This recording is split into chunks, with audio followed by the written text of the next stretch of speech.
em nome de Jesus. Quero convidar você a abrir a sua Bíblia comigo lá no livro de Juízes. Obrigado aos irmãos do Music, que Deus abençoe. Juízes, capítulo de número 4, lá no início da Bíblia Sagrada. Obrigado, meu irmão, que Deus abençoe. Juízes, capítulo de número 4.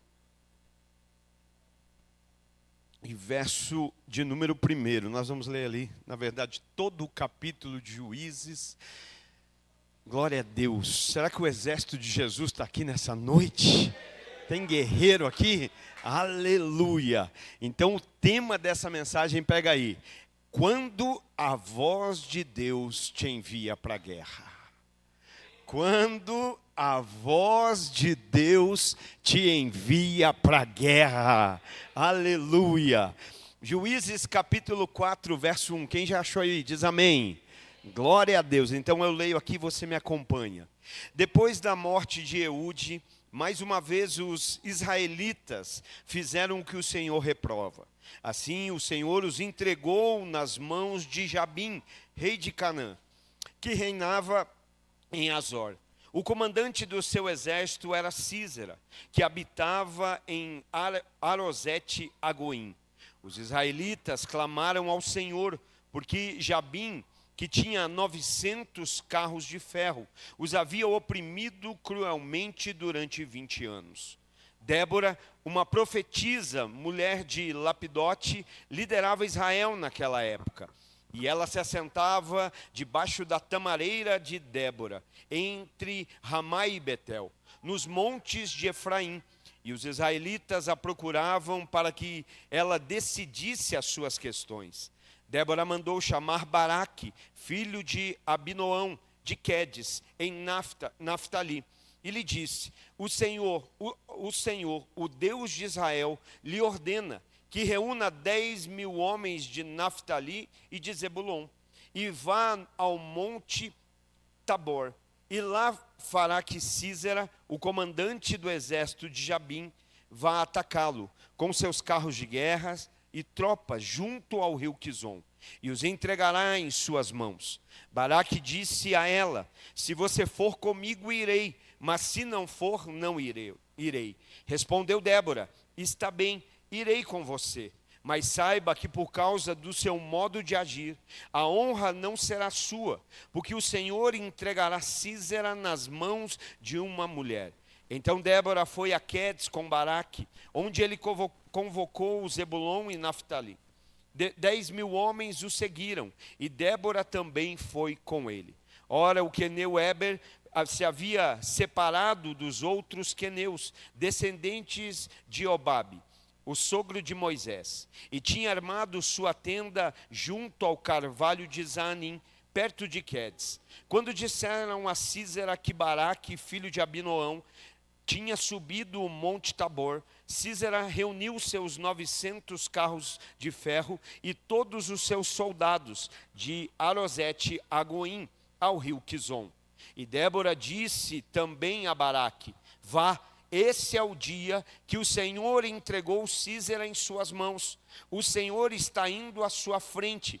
Então Baraque desceu o monte Tabor, seguido por 10.000 homens. Diante do avanço de Baraque, o Senhor derrotou Sísera e todos os seus carros de guerra, e o seu exército a fio de espada. E Sísera desceu do seu carro e fugiu a pé.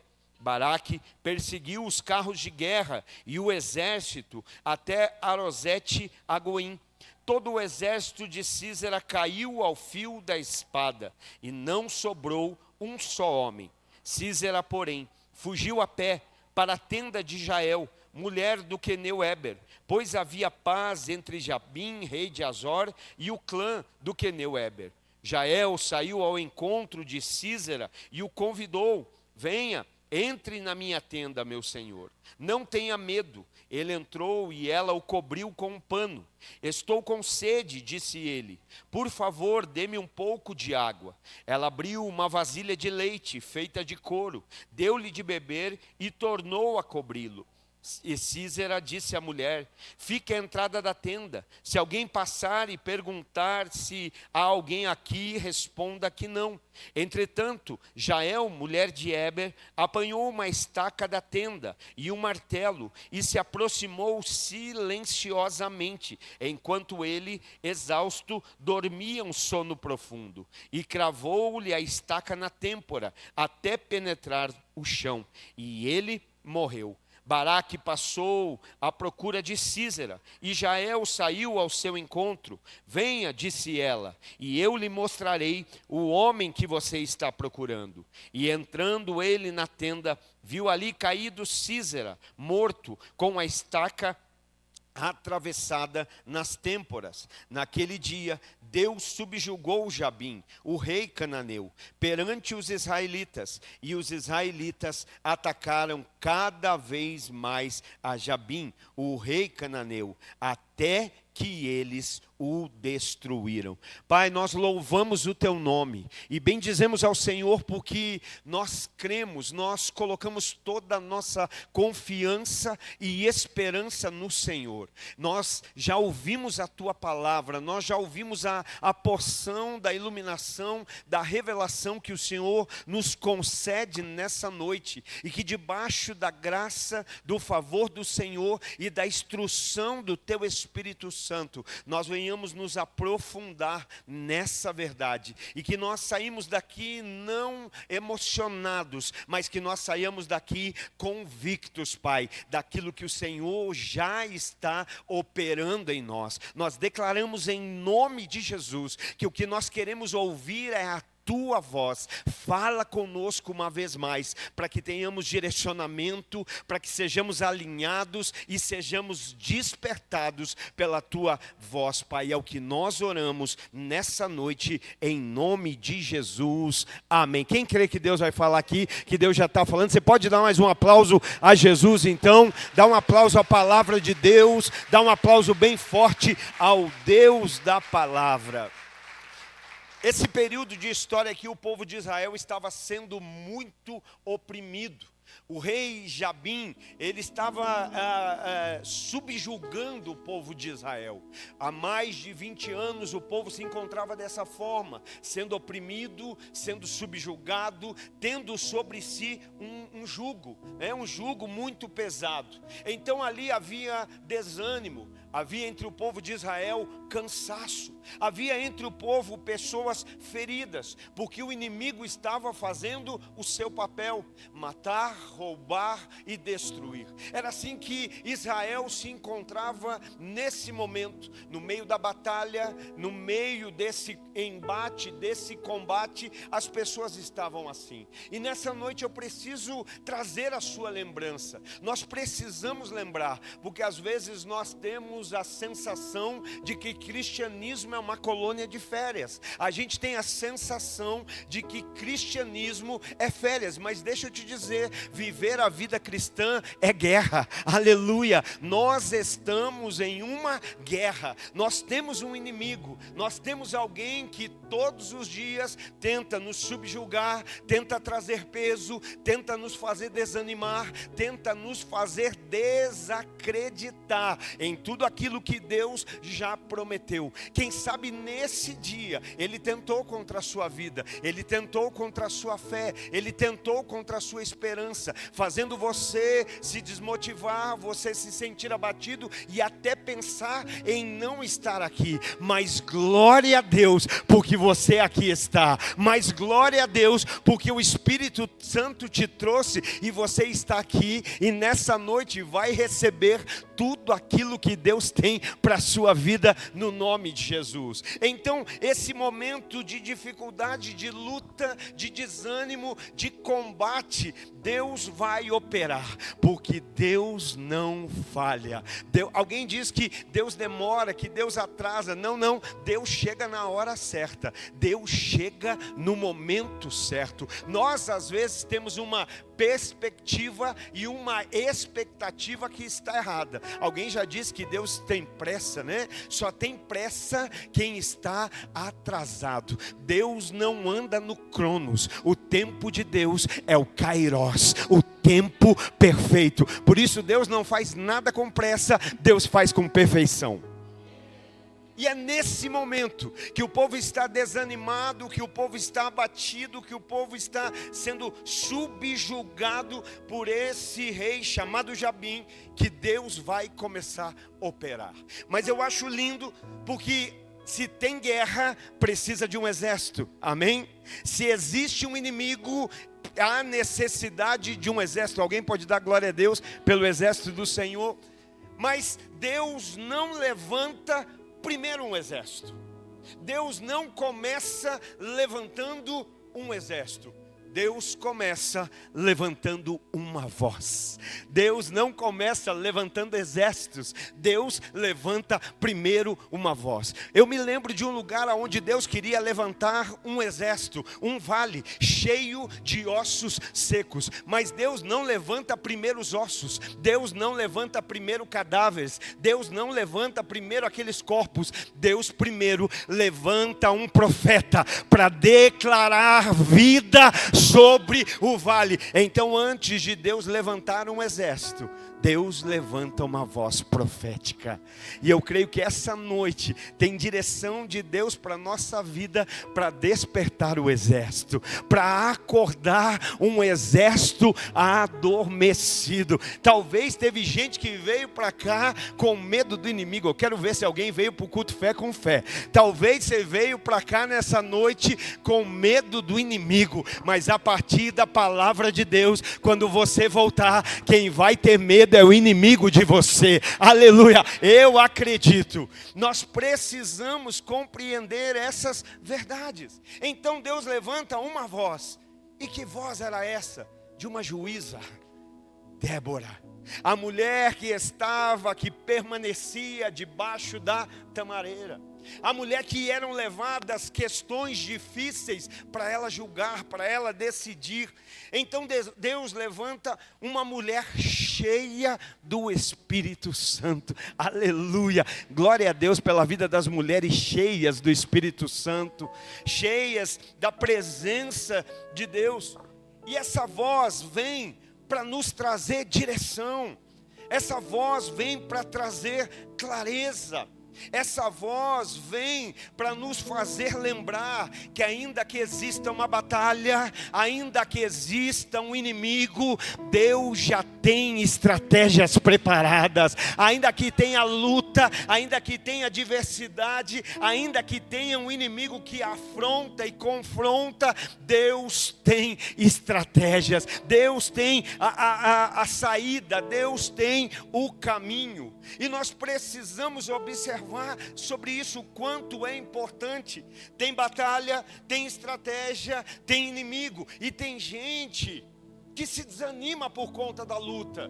Tem gente que se enfraquece por conta dos ataques do inimigo. Tem gente que sofre tanto perrengue, né, que vai se abatendo, vai desanimando, vai desacreditando. Mas nós estamos falando de fé. E o que é a fé? Fé é a certeza, é a convicção que a gente tem daquilo que a gente não está vendo, mas que a gente está crendo. Quem crê na palavra de Deus aí? Aleluia! Ele prometeu que não te abandonaria, Ele prometeu que estaria com você todos os dias. Ele mesmo diz que quando Ele faz, ninguém mais pode impedir. Então nós precisamos nos lembrar dessas verdades. Tem batalha, tem inimigo, tem perrengue, tem luta. Mas a questão não é se tem, é como nós passamos, é como nós enfrentamos a luta. A luta vem, o inimigo se levanta, a dificuldade bate, e aí você esmorece, você desanima, quer retroceder, quer parar, quer abandonar, não quer mais orar, não quer mais ler Bíblia, não quer mais ter comunhão. Está entendendo? Muitas vezes o que nos falta é o que? Fé. Aí eu me lembro de alguém que é declarado um decreto. Fica muito claro um decreto: a partir de hoje ninguém mais vai orar se não for ao rei e ao Deus do rei. Era um decreto na Babilônia. Olha o decreto: ninguém mais pode orar. Ninguém, se for orar, vai ser só o rei. Mas tinha um homem lá que não deixou que o decreto da terra abalasse a sua fé no céu. Não, você não entendeu. Havia um homem lá que não permitiu que uma palavra da terra interferisse no seu relacionamento com o céu. A terra está mandando eu parar de orar. Muitas vezes o problema vem para você parar de orar, a dificuldade vem para você parar de ter teu tempo na palavra, a dificuldade vem para você deixar de ter comunhão. Porque eu já disse qual é o maior intuito do diabo: nos desanimar, nos desacreditar, nos esmorecer. Deixa eu dizer algo para vocês, se você entendeu, por favor, reaja. Se é pentecostal, se é lavado e remido no sangue do Cordeiro, Ele te salvou, Ele te remiu, te justificou, te curou, está te usando e vai usar cada vez mais, de maneira ainda mais poderosa. O diabo não pode mudar quem Deus é. Deus é o Todo-Poderoso. Deus está acima de todas as coisas. Eu vou dizer mais, e aí você crê, você glorifica. O diabo não pode mudar a palavra de Deus. O diabo não pode mudar nem mesmo as promessas que Deus fez ao seu povo. O que é que o diabo pode? Tentar mudar a nossa expectativa quanto a Deus, quanto à palavra e quanto às promessas. Quando a luta vem, você fala, não vou mais orar. Não, irmão, quando a luta vem, ora mais. Quando a dificuldade vem, não vou mais ler Bíblia, lê mais Bíblia ainda. Quando a dificuldade vem, não vou mais ter comunhão, vou me afastar. Não, agora é que eu preciso. Agora eu não estou indo porque eu quero, agora eu estou indo porque eu preciso, porque eu necessito. Então, é a única área que ele pode operar. É naquilo que a gente crê, é a forma como a gente se relaciona com Deus, é a forma como a gente se relaciona com a palavra, é a forma como a gente se relaciona com a igreja. E nisso ele tenta interferir. Por isso essa voz vem para nos fazer lembrar. Está lá, não pode orar, mas tinha um homem que não deixa que o problema da terra interfira no seu relacionamento com o céu. Não pode orar, mas Daniel não muda a sua agenda com Deus. Daniel não muda o seu relacionamento com Deus porque houve um problema na terra. Daniel não muda seu relacionamento com Deus porque vai ser castigado quem se relacionar. Não, a minha Bíblia diz que Daniel vai até a sua casa, abre as janelas, aleluia, ele expõe, e Daniel vai fazer o que fazia todos os dias. O que é que Daniel fazia antes do decreto? Antes do decreto, Daniel orava 3 vezes todos os dias. Depois do decreto, nada mudou. Pode ter decreto novo na terra, mas o Deus no trono ainda é o mesmo. O nosso Deus não mudou. As situações mudam aqui, mas elas não deveriam permitir que a sua fé fosse abalada.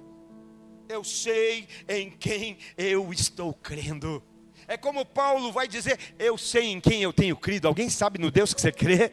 Eu sei. É como Jó dizendo, Jó está lá no momento mais delicado, mais difícil, mas ele vai dizer, eu sei que o meu Deus se levantará. E no final ele vai se levantar sobre toda a terra. O que ele está dizendo, eu sei em quem eu estou crendo. Quando a gente sabe quem a gente crê no céu, a gente não permite que coisas da terra nos abalem. Vai vir problema, e eu quero declarar no nome de Jesus, você é forte. Forte. Você vai parar de orar pedindo para não vir problema. Você vai entender que Deus te fortalece, que Deus te capacita. Que Deus só dá problema para quem é capaz de resolver. A gente não ora pedindo para Deus fazer o gigante sumir. A gente ora pedindo para que Deus nos dê força, Deus nos dê direção, Deus nos dê estratégia, seja a nossa força, e o gigante vai cair em nome de Jesus. Então é um posicionamento, e muitas vezes nós enfrentamos assim essa opressão, esse jugo, né? O inimigo querendo subjugar, é na vida financeira, é na vida emocional, é na vida espiritual, tentando nos fazer esquecer de quem Deus é, do que Deus falou, do que Deus prometeu. Mas é nessa hora que Deus levanta uma palavra, uma voz profética para dizer: fica tranquilo, porque eu, o Senhor, é que sei os planos que tenho a respeito de vós, planos de lhe dar esperança e um futuro. Então vocês virão a mim, vocês me buscarão e me encontrarão quando me buscarem de todo o vosso coração, e eu serei achado de vós, diz o Senhor. Nessa hora a palavra de Deus vem para nos dizer, a voz profética vem para dizer: tem direção, tem caminho, tem vida, você não para aí. Então nós começamos a aprender através dessa história alguns pontos que nós jamais deveríamos negociar, alguns pontos que a gente não deveria descuidar. A primeira está aqui no verso 6, capítulo 4 de 2 Reis, e verso de número 6. Débora mandou chamar Baraque, filho de Abinoão, de Quedes, em Naftali, e lhe disse: o Senhor, o Deus de Israel, ordena.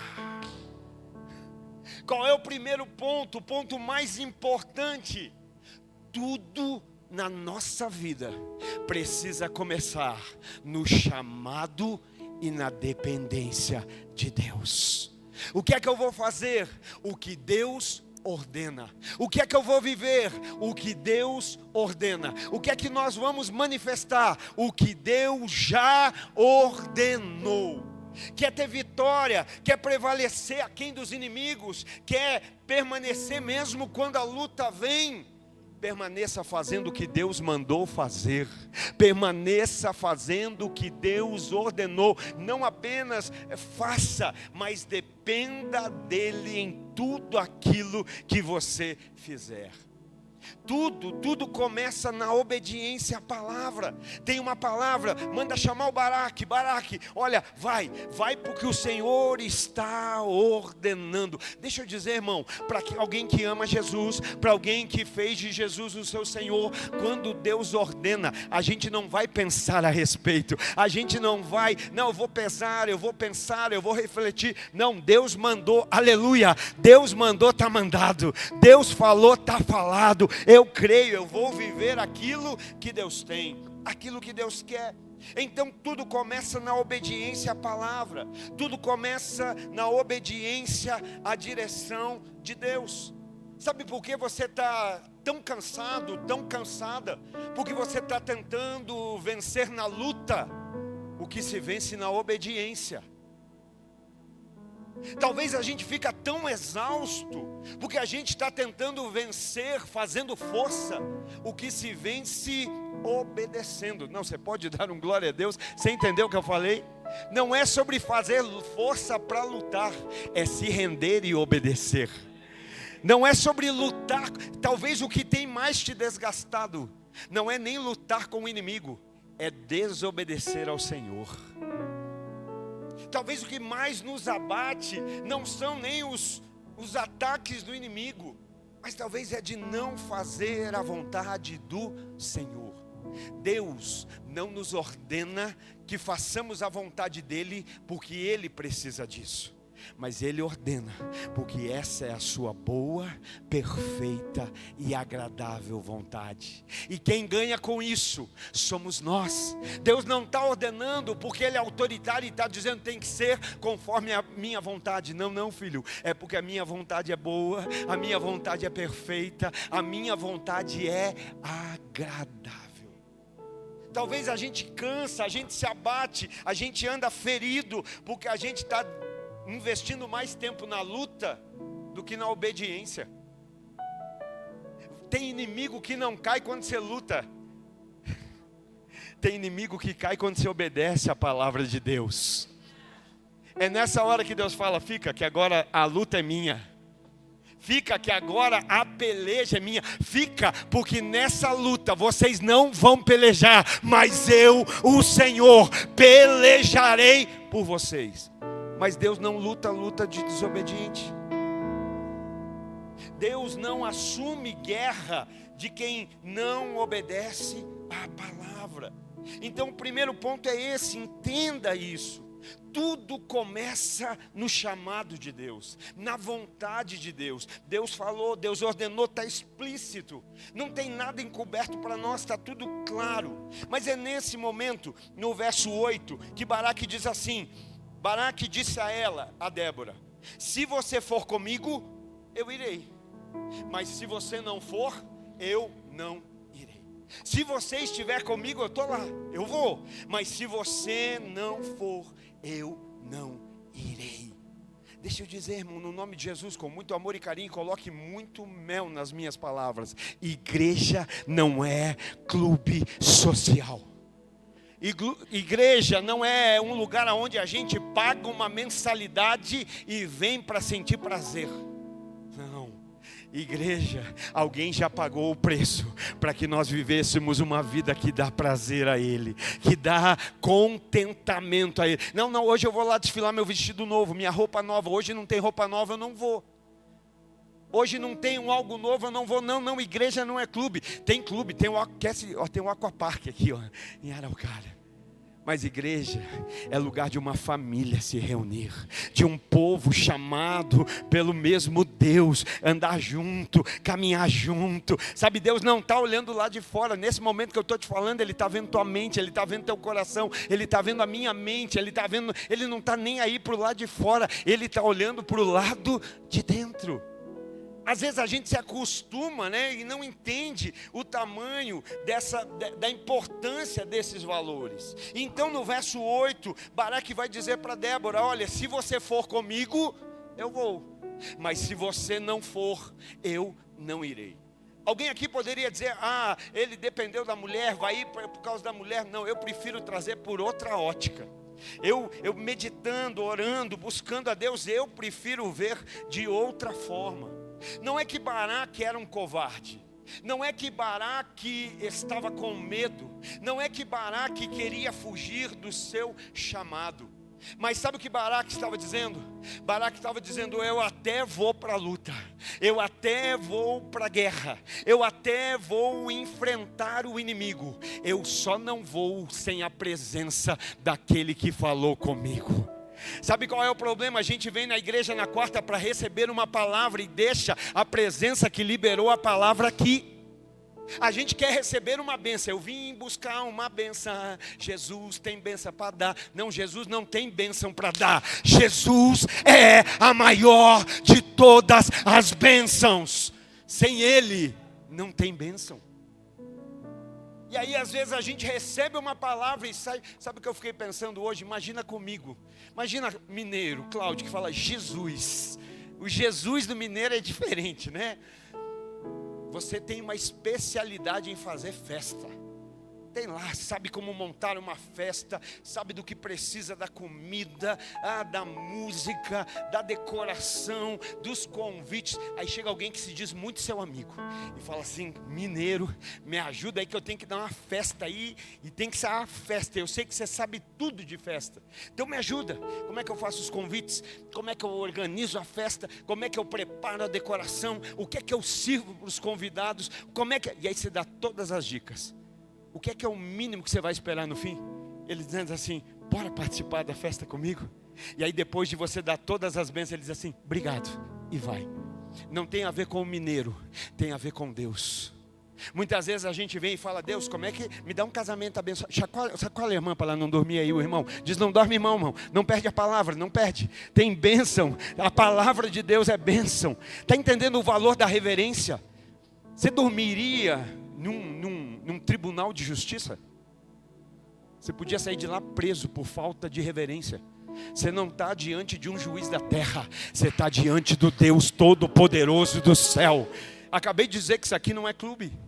Isso aqui é uma família se reunindo, um povo, uma família que tem um pai, um povo que tem um Deus, um corpo que tem um cabeça, e Ele está presente. Aí imagina, muitas vezes a gente faz assim com Deus. Dá todas as dicas. Deus, como é que eu faço para prosperar, para ganhar dinheiro? Como é que eu faço para arrumar um bofe bom? Como é que eu faço para casar? Como é que eu faço para ter uma casa, para ter... E aí ele fala tudo, você fala obrigado, e vai. E aí não dá certo. porque você quer só uma instrução. Mas Baraque está dizendo: eu tenho uma palavra, mas eu não quero só a palavra, eu quero a presença de quem liberou a palavra. Não estou falando de Débora, estou falando de Deus. Eu sei que essa palavra vem de Deus, eu sei que Deus está te usando, Débora, mas você lá comigo é uma representação de que Deus está conosco. Não busque apenas uma palavra, busque a presença daquele que liberou a palavra. Se você não for comigo, eu não irei, eu não saio daqui. Moisés um dia fez isso com Deus. Senhor, o Senhor vai nos dar vitória? Moisés, vou sim, pode ir que vai ter vitória. Vou enviar anjo. No nome de Jesus, nessa casa não tem gente buscando anjo, não tem gente buscando favor, não tem gente buscando benefício, não tem gente buscando bênção, tem gente buscando Deus, amém? Glória a Deus, estou falando de você. Eu vou mandar o anjo, e o anjo vai dar vitória. Moisés vai dizer: Senhor, se o Senhor não for conosco, não nos faça sair desse lugar. Sabe o que Moisés está dizendo? Nós não viemos buscar uma bênção, nós viemos permanecer na presença. Nós andamos por conta de uma presença. O valor para nós está na presença. Baraque está falando algo mais ou menos assim. Por que isso é importante, irmão? Porque não basta ter estratégias. Não pastor, estratégias não podem me dar vitória. Até podem te dar vitória, mas a estratégia não sustenta o que só a presença sustenta. A estratégia diz: olha, se esforça para ser um bom marido, se esforça para ser uma boa esposa. E vocês se esforçam. Até um dia que um faz algo que o outro não gostou, chega uma hora que não aguenta mais, o que acontece? Chuta o pau da barraca. Porque a estratégia não vai sustentar o que só a presença sustenta. A estratégia não é capaz de manter de pé aquilo que só a presença de Deus mantém. Consegue entender como isso é tão importante para nós? Porque a estratégia dá vitória, mas a presença te sustenta mesmo quando tem derrota. A estratégia pode te ensinar a ganhar mais, a ser um pouco melhor, mas quando você não consegue, você frustra, você desanima e você quer desistir. Mas a presença é a força que te mantém de pé mesmo quando tudo dá errado. A presença é a força que te sustenta mesmo quando a venda não acontece, mesmo quando o que você queria tanto não aparece, quando aquilo que você buscava e desejava tanto não se realiza. Mas essa presença sustenta. Então Baraque está dizendo: a estratégia é boa, mas a presença é ainda melhor. Alguém pode louvar ao Senhor pela presença? Aleluia, pela presença de Deus. Queremos sim a estratégia, mas mais do que a estratégia, nós queremos a presença. Não saia para a guerra sem a presença. Aí fica batido. A armadura toda combalida, toda torta, rasgada, furada. O casamento naufraga, a profissão não decola, o ministério regride. Por quê? Porque tínhamos estratégias, sabíamos de métodos, mas esquecemos aquilo que é mais importante, que é a presença. Então o segredo do crente, porque nós estamos vendo aqui, irmão, ele está falando de Jabim, que a Bíblia deixa clara que tinha 900 carros de ferro. Olha o exército dele, eram carros militares para a guerra daquela época, claro, mas ele tinha. Mas o segredo do crente não é o carro de ferro, o segredo da vida do crente não é a sua habilidade, mas é a certeza, é a confiança na presença e na direção de Deus. É confiar que Deus, a presença de Deus é suficiente no meio da batalha. Às vezes você encontra pessoas que estão esmorecendo, que estão desanimando. Tem gente que desanima e tem gente que vive desanimado, né? É duas vertentes aqui, algo bem diferente, né? Irmão, deixa eu te dizer, alguém que carrega, a gente pode desanimar? Pode, a gente só não pode andar desanimado, irmão. Habita dentro de nós o mesmo poder que ressuscitou Cristo dentre os mortos. Você entende? Pode estar morto, mas vai ressuscitar. Então o nosso poder não está no carro de guerra. O nosso poder não está na estratégia militar. O nosso poder não está na habilidade humana. Então tem muito crente sendo derrubado. Não, o que aconteceu, irmão? O dia mau chegou. Por que esfriou? Porque o dia mau bateu. Por que tá se afastando, está esfriando? Porque o dia mau veio. Irmão, muitos crentes estão caindo, mas não é por causa do dia mau. Porque a minha Bíblia avisou que o dia mau viria. A minha Bíblia deixou bem claro que o dia, mas talvez nessa hora você não estava atento, você não estava ouvindo, você estava em Nárnia e não ouviu. Mas a Bíblia diz que o dia mau vem. Ele vai nos dizer: revesti-vos de toda a armadura de Deus, para que possam enfrentar o dia mau e prevalecer. O que derruba os crentes não é o dia mau, é a falta da armadura. É a falta do revestimento. Escudo da fé, capacete, armadura, cinturão, couraça, espada do Espírito. Está entendendo? O dia mau vai vir, se não veio vai vir, se já veio vai vir de volta. Então não se preocupe com o dia mau. Se ocupe em estar revestido da armadura de Deus. Se preocupe, se ocupe em estar preparado. O irmão falou, está começando maio. Em nome de Jesus, maio vai ser o mês de bênção. Maio você vai orar como nunca orou antes, vai ler Bíblia como nunca leu antes, vai ter comunhão como nunca teve antes. Se tiver problema, e vai ter, Deus vai dar estratégia, Deus vai dar direção, Deus vai dar força. Mas o problema não te para, a luta não te para, a necessidade não te para. Você crê em Deus e Ele te sustenta. Não é que Ele vai solucionar e vai fazer aparecer, Ele vai ser a tua força para você suportar. Paulo vai dizer: eu aprendi o segredo de viver bem em toda e qualquer. Irmão, pensa o que é isso, é tão lindo, irmão. Paulo aprendeu o segredo de viver bem em toda. Tem gente que aprendeu o segredo de viver mal em tudo. Oh meu Deus, o Espírito, irmão, talvez você está precisando recuperar a alegria da salvação. Eu nem ia falar sobre isso, mas o Espírito convergiu. Um dia, Davi, rei, quando todos os reis saem para batalhar, Davi decide ficar de bobeira. Davi decide descansar. Davi decide decretar feriado no único dia que não podia. Todos os reis estão na batalha, todos os reis estão batalhando, todos os reis estão onde devia estar. E Davi está onde? Na sacada do palácio. E quando Davi está na sacada do palácio de bobeira, quando Davi baixa a guarda, quando Davi não faz, tem crente orando, tem crente ouvindo a palavra, tem crente recebendo, tem crente lendo, tem crente em comunhão, tem crente no GC, aleluia, glória a Deus. Irmão, domingo eu vou falar aqui, né, não é a mensagem, eu só vou falar um pouquinho aqui da jornada do membro da Lagoinha, tá? Para você entender os passos do membro da Lagoinha, tá? Então venha, culto de ceia, culto mais importante da igreja, então vem para cá, tá? Quando todos os reis vão para a batalha, Davi está de bobeira. E toda vez que o crente fica de bobeira, o diabo prepara uma cilada. Toda vez que o crente fica de bobeira, lembra quando Jonas decide sair de bobeira, decide fugir de Deus?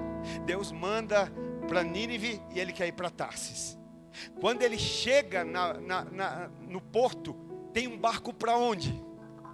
Para fugir de Deus, porque todas as vezes que você decide se afastar, tem um barco pronto para te levar para longe. Está entendendo?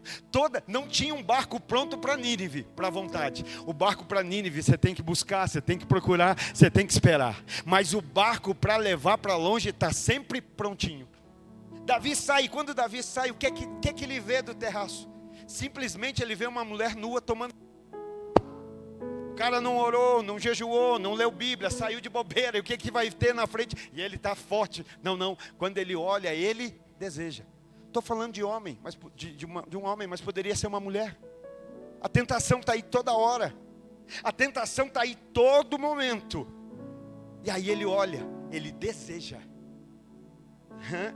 E quando ele deseja, ele fala, eu quero, manda trazer. Vai trazer. E me desculpa, tá? Talvez a gente até teria uma pontinha aqui para dizer que ele chegou a violentar Batseba. Ela tinha marido. Vai ter relações. A mulher vai mandar a notícia ao Davi, seguinte, estou grávida. E o marido dela era um guerreiro fiel do exército de Davi. Nesse momento o marido volta, Davi fala, vai para casa, vai lá com a sua mulher. Doido para que ele fosse. E ele vai dizer, eu não, o exército está lá no campo de batalha, eu é que não vou ficar de bobeira. Aonde começou o problema? Na bobeira de Davi. Aonde começou o problema? No descaso de Davi. Mas Urias vai dizer, não, eu não vou não. Está todo mundo, crente, eu estou falando com você. Está todo mundo orando, todo mundo buscando, todo mundo se edificando. Você está onde? Urias vai dizer, eu é que não vou ficar descansando enquanto existe um exército guerreando. E ele não vai. Vai chegar ao ponto de Davi armar a morte do sujeito. Vai mandar para frente de batalha, desprovido de guarnição, enfrentar o pior inimigo e ele vai morrer. Ah, mas Deus tem os seus profetas. Deus vai levantar Natan. Naamã foi ontem, né? O povo na live em peso. Que bênção, irmão. Glória a Deus pela sua vida. A live abençoada. Aí vai levantar Natan. Natan vai confrontar Davi. Vai contar uma historinha. Davi se comove com a historinha. Fala, esse sujeito da história tem que morrer. Natan vai apontar o dedo e dizer, esse sujeito é você. É você, Davi. Mas Davi, no momento do confronto, não se ira, não se rebelia, não quer matar, não quer cortar a cabeça do profeta, aleluia, não quer silenciar o profeta. Sabe o que Davi faz? Davi, a partir de uma voz profética, se arrepende. Ele vai se arrepender, vai clamar ao céu, Senhor, eu pequei, mas não aparta de mim o teu espírito, renova em mim. A minha oração é essa aqui nessa noite, aleluia. Davi vai dizer, renova em mim a alegria da salvação. Às vezes a gente anda desanimado porque a gente esqueceu o que Jesus fez. Aí não tem alegria da salvação, né? Aí a mulher vai ter o filho vai nascer, mas já há uma sentença. Deus fala, ó Deus da graça, Davi, você se arrependeu, e Deus está mandando dizer que Ele te perdoou. Só não tem perdão para quem não se arrepende, irmão. Só não tem entendimento da alegria da salvação quem continua no orgulho e não entende que precisa se arrepender. Davi se arrepende. O filho vai morrer? Vai, porque pecado gera consequência. Na família, na casa, na próxima geração. Mas Deus está dizendo, Davi, você está perdoado. Renova em mim, Senhor, renova em mim. Você pode levantar sua mão e dizer isso? Senhor, renova nessa noite. Isso, diga com fé. Renova a alegria da salvação no meu coração, em nome de Jesus. Você pode oferecer um aplauso a Jesus bem forte. Aleluia, glória a Deus, glória a Deus. Deus seja louvado. Renova em mim a alegria da salvação. Revista-se da armadura, não fica de bobeira. Quando todo mundo sair para orar, vai orar. Quando todo mundo sair para ir e buscar a palavra, vamos buscar a palavra. Onde que está o GC? Eu vou para o GC. Aonde que tem oração? Eu estou na oração. Aonde que tem comunhão? Eu quero estar na comunhão. Para de andar nas sacadas do mundo. Para de andar nas sacadas da vida. Sabe quem fica meio fora, meio dentro? Um Eutico. Eutico está onde não devia estar, tem palavra, mas Eutico dorme no meio do culto. E quando o Eutico dorme, ele morre ali dentro. Ele cai. A palavra que era para levantar, caiu. Eu não acredito que a mensagem de Paulo era chata. Alguém vai dizer, a palavra de Paulo era como uma espada, longa e chata. Não, o que faltava era interesse. Não existe banquete ruim para quem tem fome. Pegou? Não existe banquete ruim para quem tem fome. Pode ser o melhor banquete. Se você comer um monte de porcaria na rua, você não tem fome.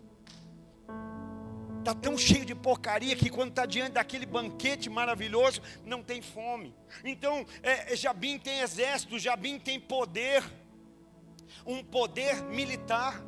Mas entenda isso, não existe poder militar que se compare ao poder divino.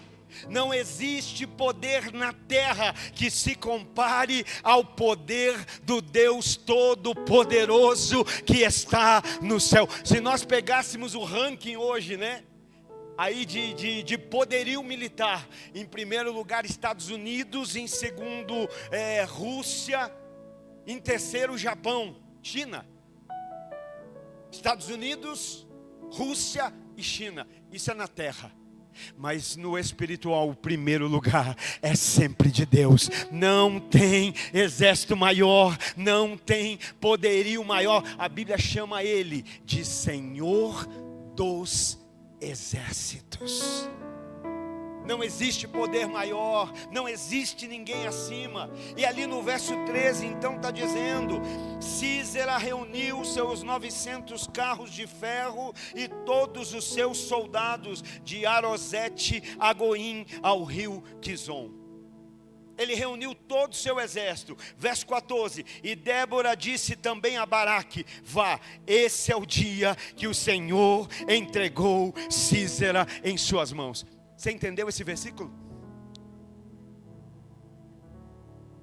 Sísera apronta o seu exército, 900 carros de ferro, todo preparado para a batalha. É nesse momento que Débora chega para Baraque e diz: Vai, Baraque, porque é esse o dia que Deus preparou para você vencer Sísera. O que isso quer dizer, pastor? Para de querer só lutar a lutinha pequena. Para de querer só lutar, não, é um carrinho só, é um inimiguinho só, uma viuvinha, gostei da viuvinha, é um inimiguinho, não, é 900 carros, o exército de Sísera pode ser grande, mas eu sei quem é o Senhor do meu exército, eu sei em quem eu estou crendo. Então ele vai para a batalha, vai em fé, né? Verso 15: Diante do avanço de Baraque, o Senhor derrotou Sísera e todos os seus carros de guerra e o seu exército a fio de espada. Quem derrotou não foi Débora. Quem derrotou não foi Baraque. Quem derrotou foi Deus. Quem deu a vitória foi, quando nós lemos no capítulo 5 o cântico de Débora, a gente vai entender o que aconteceu. Naquele momento que vem um movimento da terra. Meu irmão, pensa comigo, já assistiu aqueles filmes de guerra antigo, né, de luta assim, 900 carros de guerra, aquelas rodas. Quando começa a rodar, a terra começa a tremer. Quando aqueles 900 carros começaram a avançar, eu acredito que a terra tremia, havia barulho. Deixa eu dizer, o nosso inimigo, se tem uma especialidade, é uma só: fazer barulho. Porque ele ruge como um leão, mas ele não é leão, aleluia, ele só faz barulho. 900 carros de guerra estão indo, a terra está se mexendo, a terra está tremendo. Mas quando a gente lê o cântico de Débora, a gente entende que naquele exato momento veio do céu uma chuva torrencial, aleluia. Começa a cair do céu chuva, começa a chover naquele lugar. E daí, pastor, o rio Quizon vai transbordar, aleluia. Só para te lembrar, o que Sísera tinha era carros de ferro. Agora quero que você imagine comigo o que são 900 carros de ferro em meio à água. O que são 900 carros de ferro em meia lama. Eu fico olhando e vendo o inimigo atolado. O inimigo que antes queria te botar para correr, agora está atolado na chuva que Deus derramou como provisão, como livramento, como escape, porque Ele é fiel. Tem ação, tem mover da parte de Deus. A chuva vem, o rio transborda. Virá do céu, veio do céu. Veio do céu naquele momento uma chuva para paralisar o ataque do inimigo. Só que tem gente que está assim dizendo: Senhor, manda o livramento. E Ele diz: mando, quando você estiver no campo de batalha. Manda a chuva para fazer meu inimigo retroceder, para você continuar nesse sofá desse jeito aí. Manda a resposta, mando, quando você estiver me respondendo. Quando você estiver correspondendo. A chuva não vem para te tirar do sofá, a chuva vem para te livrar do inimigo no campo de batalha. É lá, meu Deus, aleluia. Me lembrei agora de Samar. Os filisteus esperavam o povo de Deus plantar, o povo de Deus cuidar. Quando a colheita começava a aparecer, os filisteus vinham, deixavam ainda o povo de Deus começar a colher. Quando eles começavam a colher, o inimigo vinha e levava tudo. Pastor, você falou minha vida, eu trabalho o mês inteiro, quando recebo salário, o inimigo vem e leva tudo. Construí uma família, quando eu achei que ia desfrutar, o inimigo veio e levou tudo. Construí uma profissão, construí uma empresa, construí um ministério, e quando achei que ia colher, o inimigo veio e levou tudo. Deixa eu dizer, o inimigo só pode levar aquilo que você não defende. Não, eu vou repetir porque alguém fez. Me ajuda a pregar, por favor. Aleluia. Não se faça de bobo. O inimigo só pode levar aquilo que você não está disposto a defender. Ele só pode ocupar o espaço que você deixou vazio. Os filisteus vêm, aleluia. Mas tinha um homem chamado Samar, que quando vê os inimigos vindo, ele vai dizer: na minha terra eles não tocam. Na minha terra eles não vão tocar. Ele vai se apegar à sua espada, se posiciona no meio do campo e vai dizer: eu vou lutar pelo meu campo. Sabe qual era o campo dele?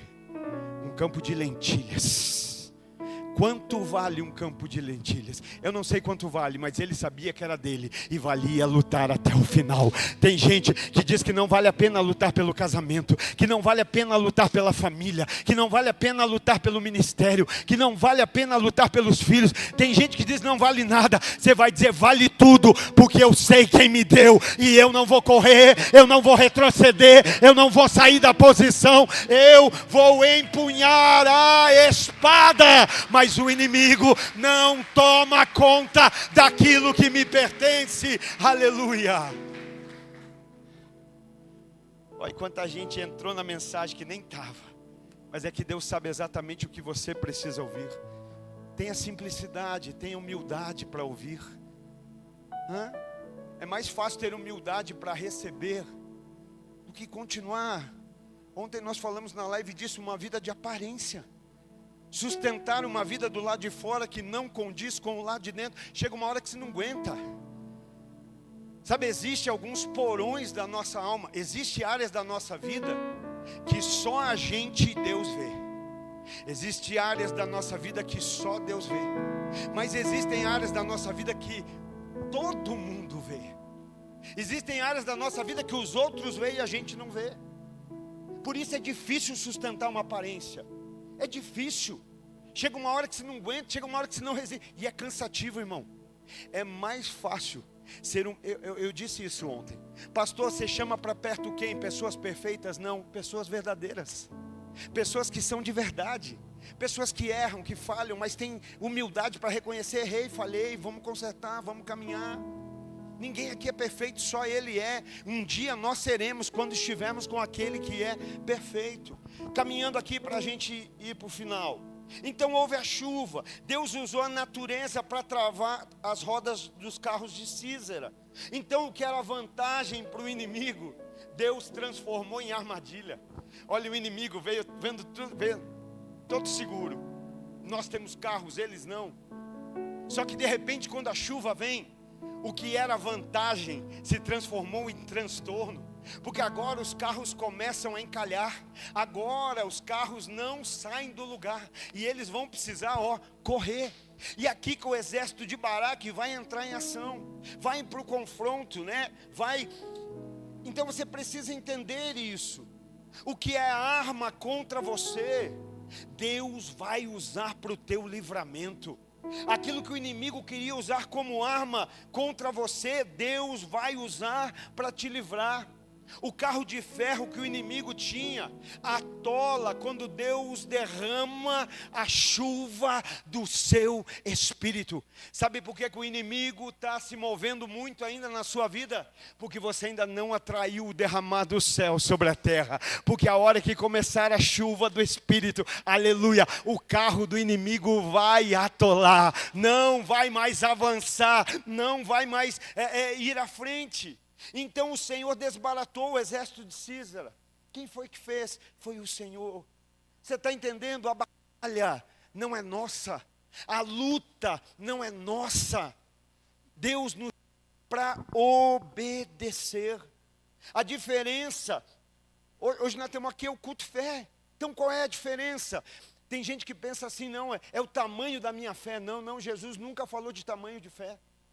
Jesus nunca falou de quantidade de fé. Não, pastor, eu achei que... Tem gente que fala assim, eu tenho fé por... Já viu gente que fala assim, eu tenho fé por mim e por você? Que heresia, que loucura. Fé não tem a ver com tamanho. Fé não tem a ver com quantidade. Fé tem a ver com poder. Ainda que a sua fé seja do tamanho de um grão de mostarda, dirá esse monte, se mova, e o monte se moverá. O poder da fé não é quanto de fé eu tenho. O poder da fé está em quem eu a deposito. A fé não é a força, não é a quantidade minha, mas a minha fé está estabelecida em Deus. E se está em Deus, a tua fé é forte, a tua fé é poderosa, a tua fé pode grandes coisas. O livramento não veio como eles esperavam, mas Deus já tinha tudo preparado. Quem aqui tem fé para acreditar que você está no meio dessa luta, dessa batalha, desse embate, disso que você fala, disso eu não consigo me livrar, disso eu não consigo escapar, mas Deus já tem saída, Deus já tem livramento, Deus já tem estratégia, Ele já preparou. E aqui nesse momento então o comandante, o sargento Sísera foge. O exército vai ser morto e Sísera foge. E na fuga, a partir do verso 17 a gente vê, ele chega na tenda de uma mulher chamada Jael. E quando ele chega tranquilo, porque Jael era esposa de Éber. E Éber era de um povo que tinha um acordo de paz com Jabim. Naquele momento ele chega e confia. E Jael fala assim: pode entrar, meu senhor, a tenda está aí, entra. Olha o que é uma mulher sábia. Ela não vai guerrear, ela vai usar sabedoria. Ela não luta, ela tem sabedoria. Entra, está aqui a tenda. O homem está fugindo. O que é que ela dá? Ela dá um pano para ele se cobrir. Já pensou? Ela cria um ambiente acolhedor. Imagina, você está fugindo e alguém dá um cobertor para você no meio da fuga. Você não está entendendo o que eu estou dizendo, eu vou deixar mais claro. Ele diz assim: me dá um pouco d'água que eu tenho sede. Mas ela não dá água, ela dá leite. Não, você não entendeu. Cobertor e leite, para que serve? Para deixar alguém mais ativo? Para deixar alguém mais desperto? Não. Jael coloca o inimigo para dormir. Jael não acolhe o inimigo na sua casa, no seu coração, na sua família, nos seus negócios, nas suas finanças, para ele ficar. Ela acolhe para ele adormecer. Por quê? Porque já tem estratégia, já tem direção, já tem algo preparado. Está entendendo? Tem crente que acolhe o inimigo, gente.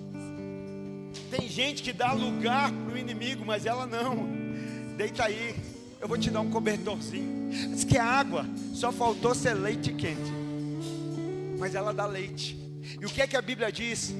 Que Sísera adormece, porque a mulher sábia edifica a casa. A mulher sábia não é a que faz barulho, a mulher sábia é a que põe o inimigo para dormir. Eita, tem mulher aí ou não? A mulher sábia não é a que vence as guerras no barulho, mas é a que tem sabedoria para botar o inimigo para dormir. Ao invés de esbravejar, gritar, brigar, vá orar. Quando você está orando, o inimigo fica doido e ele diz: e agora? Dá cobertor, dá paninho, dá cheirinho, dá paninho, dá leite quente. Císera adormece. E nesse momento que ele adormece, Juízes 4, peraí que virou minhas páginas. Juízes 4. Venha, disse ela, e eu lhe mostrarei. Aqui não, já foi. Císera disse à mulher: fique à entrada da tenda. Se alguém passar e perguntar se alguém aqui, responda que não. Olha o que o inimigo falou: já que você me acolheu, mente para me proteger. Mas ela não vai mentir, amém? Ela vai andar na verdade. Ela acolhe para adormecer, mas depois que ele adormece, a minha Bíblia diz que ela vai pegar uma estaca. Apanhou uma estaca, verso 21, da tenda, e um martelo, e silenciosamente, como é que é? Silenciosamente, sabiamente. Para de fazer barulho, para de fazer alarde. O teu alarde mais fortalece o inimigo do que glorifica a Deus. Sai das redes sociais, para de fazer barulho, para de criar atrito, criar confronto. Silencia. Ela fica quietinha, ele adormece. Quando ele adormece, ela vai, pega um martelo e uma estaca. E ele está deitadinho, ó, soninho, leitinho. E ela vai enfiar na sua têmpora. Para você, pode parecer simples instrumentos, estaca e martelo. Mas para Jael, era algo que ela tinha habilidade. Você não vence o inimigo com estaca. Pastor, é filme de vampiro? Não.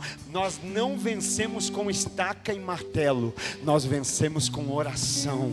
Nós vencemos com jejum. Nós vencemos com palavra. Nós vencemos com comunhão. Mas nós nunca vamos saber manusear aquilo que nós não aprendemos a lidar, aquilo que nós não passamos tempo. Então ela vai colocar a estaca nas suas têmporas, e o homem vai perder a vida. Quando Balaque passa, ela vai dizer: vem ver aqui o homem que você está procurando. E entrando ele na tenda, viu ali caído Císera, morto, com a estaca atravessada nas têmporas. Fica de pé.